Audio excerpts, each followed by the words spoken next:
Good afternoon and welcome to this edition of The Situation Right Now, which is proudly brought to you by Heart and Soul TV and Radio and in partnership with Kotrad from Masvingo. Now, this afternoon we are discussing the Constitutional Amendment Bill number 2. We want to be able to locate the voice of the citizen in the whole matrix. Is the citizen being heard? Is Parliament competent enough to respect the voice of the people? Now, this is the discussion this afternoon brought to you in partnership with Kotrad, our partners from Masvingo, who believe in citizen participation, who believe in the people of Zimbabwe taking a lead in discussing their future, which is enunciated through the Constitution. Now, joining me in studio is an honorable member of Parliament and a veteran journalist who will help me to discuss this issue today. Now, I'll start with you, Mr. Lofty Due, to kindly introduce yourself and open the program for us. Where do we locate the voice of the citizen in the Constitutional Amendment Bill number 2? Thank you. My name is Lofty Dube. As already alluded to, I'm a journalist. You want to call me senior. I've practiced for a long time. I wouldn't want to call myself senior. But what is critical with this amendment number 2 is that it's important to consult the ordinary man on the street.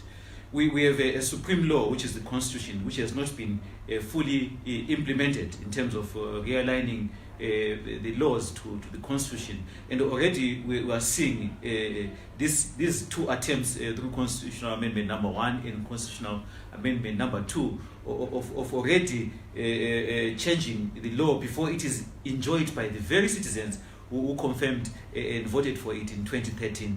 What we already see is their voice, before it's even heard, someone is bringing in a new voice on top of the voice of the citizens. Before their voice is even implemented in that constitution, which they agreed to less than 6 years ago. We're already seeing 2 patches to a process citizens agreed to in less than 6 years. Mm-hmm. It's quite worrying, but it's something that we're simply saying, was it critical to have these 2 amendments?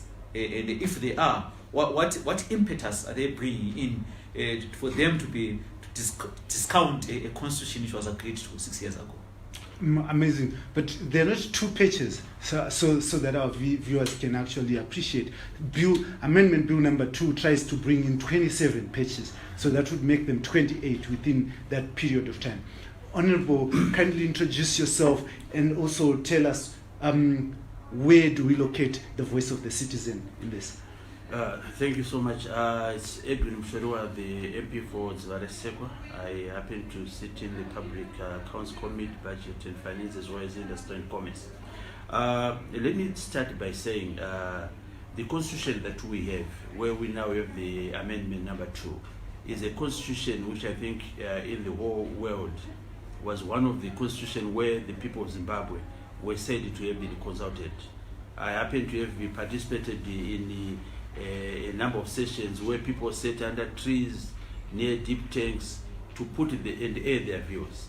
So technically speaking, this constitution was made by the people of Zimbabwe. Admittedly, when it came to the drafting, it was then done by the drafters, but generally from the input from the people. So what is happening here now, the amendment, the 27 amendments that are now coming, is in a way, I wouldn't call it a betrayal of the people's views, but I think it goes deeper in terms of, generally causing chaos in terms of the people, whether or not they will be in a position in future to trust similar processes if they happen. You are aware that Parliament generally, when a bill is gazetted, they try by all means to go out there to seek the views of the people.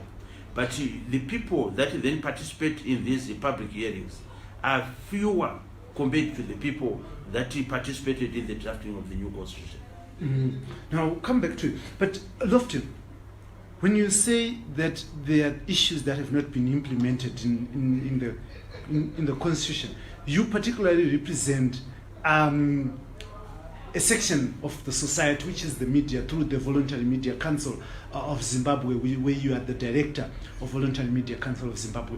Tell us, from that sector, are your submissions, which issues would you want to see being implemented in that constitution, and what worries you?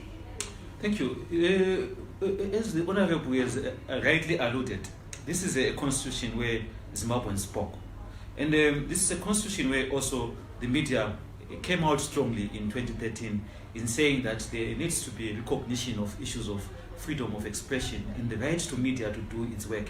And rightly so, for the first time since independence, we have a constitution which, under Section 61 and Section 62, recognizes freedom of expression as a right that Zimbabwean citizens need to enjoy. And that is enshrined in the Constitution. You also have Section 61, which talks about media freedom, which is a